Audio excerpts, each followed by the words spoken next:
lọ gbẹ̀sẹ̀ lára wọn tí wọ́n wọgbó wọ́n dẹ̀ mọ́ nígbó tí àwọn Fulani Herdsmen wà wọ́n kọ̀ wọn wọgbó àwọn tó fẹ́ lọ́wọ́ tún disturb wọn so à ń bẹ̀yẹn ọmọ Yorùbá à ń rẹ̀yìn ọmọ Yorùbá ẹ mọ́ bá wa share program kó kárí ó máa jẹ́ èrì fún àwọn federal government pé federal government ló sponsor terrorist ní Nàìjíríà federal government ló sponsor terrorist ní Nàìjíríà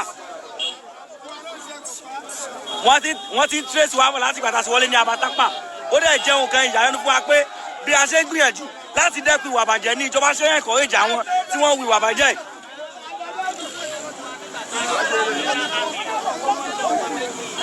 Nigeria Army ló ń sponsor àwọn terrorist tí wọ́n ń dá wa láàmú.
Sunday Igboho, the Yoruba activist, visited the Igboho area of Oyo State with the aim of entering their forest and driving away killer Herdsmen who created havoc in the community. Reports emanating from Koiki Media reveal that about 10 Hilux buses full of Nigerian soldiers are allegedly trying to stop Sunday Igboho from entering the forest. According to the report, the native of the community used their intelligence to cajole the soldiers from entering the town and preventing them from stopping Sunday Igboho. 50 people were reportedly killed in that incident in the Igboho, the massacre that happened, and during an attack in the Igboho community, Ibarapa local government area of Oyo State. Many buildings, cars, and a patrol station was set ablaze during the attack. Since that time, no arrests have been made concerning the alleged Herdsmen that attacked the community, and it will die like that. It will die like that. You know, it did not make any newspaper headline. Nobody even discussed it in details. But let's say reverse was the case, then you know that a statement will begin to come. And they have started, the northern groups warned Gani Adams that nothing should happen to the northerners because they are denying it. No, it didn't happen. Who are the people that are supposed to go after them? The governor is just folding his hands. Say federal government should give me she license give me license so that I will buy AK-47 for my Amotekun. Why did you create them in the first place? So use them guns to go after those killer Herdsmen. With all the information by General Togun, the chairman of Amotekun in Oyo State, nobody has said anything. It's just like normal thing. When the wala begin to happen to the extent that they cannot be able to contain them, they will begin to come out and be holding emergency meeting. All the information given to them now, instead of them to work on it, what are you doing about it? Why can't you call the federal government or those who are involved? Call their attention to it that according to reports, of course, the person that gave the report is not just a mere person. The person is a retired general. So you cannot tell us that it is what social media is circulating here and there, or somebody made it up. You know the person that said it, and you know, and you can judge or can trust the person's judgment. Nobody is going to do anything. You are folding your arms and saying that oh, you want a government to license AK-47 so that you can buy it for your people. Like I said, when you were creating these people, the Amotekun, whatever, you didn't know that they needed stronger thing to work with. All these things that are not this thing, not going to be useful. You are giving it to them. and of course, a lot of them have died in the process, and some of them now, with the way things are, they know that once you die, that is the end of it, and they are just keeping, staying, staying back. They don't want to do the right thing. Yes, we heard about this Sunday Igboho while he was going there.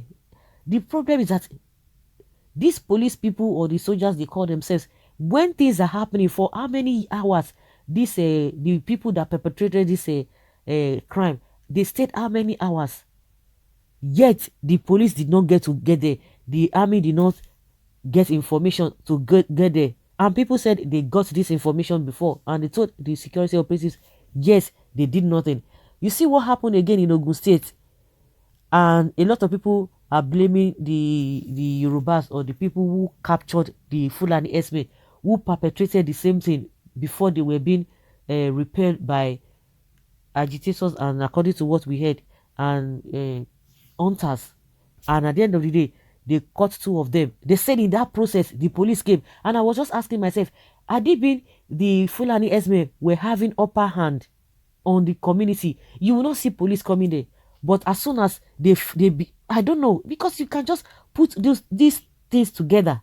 But as soon as they saw that these people were having upper hand, they came in, and at the end of the day, the people that were captured, the Herdsmen that were captured, the police had to take them from them. And that was the situation. They took them from them, and people were blaming the people that, why would you in the first place release them to the police? But that was what happened, because when we saw the video, and they said that was exactly what happened. So it is like that. That is exactly what they are experiencing in the southeast.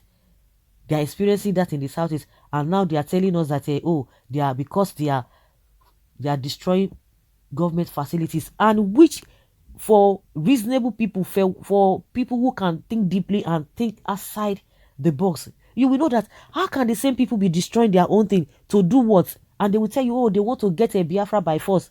And I think from the IPOB and from the Nnamdi Kanu, their voices are not loud to say that these people, of course, they have denied it, that they don't know anything about it. Just like I said, those who are open-minded, we know that what is happening to all this is, and you see that it is very, very easy for the tactical team, Bakari and the police, whatever. They are just arresting people now, just to show that they are really working. But where we really have problem, they don't go there. They do not go there. The only thing that works there is just the way Gumi has been negotiating and paying. That is what has been happening. But you see the police, they are going after unarmed people, and that is why it is very easy to catch them. So you'll be surprised that who are the people behind this whole thing happening in the north, in the southeast, because what the ESN told us they are after the Fulani Herdsmen, which they don't want to do, because for several years the government and the so-called police that are roaming about now, giving themselves kudos that we have arrested this, they failed to do the same thing when Fulani Herdsmen. And see what happened again when they have been carrying atrocities in that southeast. But see what is happening in other places. They cannot go there. They will never go there. They will never arrest any of these people called the Fulani killer Herdsmen or whatever they call themselves. Well, there's nothing we can do presently against this Herdsmen until President Buhari leaves office in 2023. And you think he's going to leave, even if his tenure officially ends by 2023. So you think that all these people that have strategized themselves, all these appointments is given to them, you think it's just for fun, and you think there's not going to be continuation? People will be so they will just, to me, they are jokers. If you are in that line of thought, you are a joker, thinking that they are doing all this, is that in the next 2 years they will not fold their arms and be watching you, and you think there's not going to be continuity. Forget whether Buhari is there or not. So everybody should fold their arms until head goes off the neck, even you. Then they will finish everybody before then. Oh, there's a lot we can do only if we unite as one. That is the only way out. They are herdsmen in the night and Nigeria army in the morning. You are right. What is evidence that those soldiers were not among the attackers? Because till now, I don't think federal government has made any official statement condemning the dastardly acts. After 2 days, they will not come and ask. Do we have a responsible government? They will not talk now, but are always quick to defend Fulani interests. This is the worst government ever. Stop waiting stop waiting for the government to say anything or nothing. Is not enough sense for you to believe or admit there is nothing. There's fire without smoke. There's no fire without smoke. Well, Sunday Igboho end is very near. The truth is what your own end will come before his own. It's good for them. They collectively voted for Jonathan, voted out Jonathan in favor of what they are suffering today. I don't pity them. They are all cowards. That is if they know that the reason why they are going through this is them voting in Buhari. If they can get it, because tomorrow now let APC go there now. Oh, you begin to see them again. You begin to see them coming to vote for them.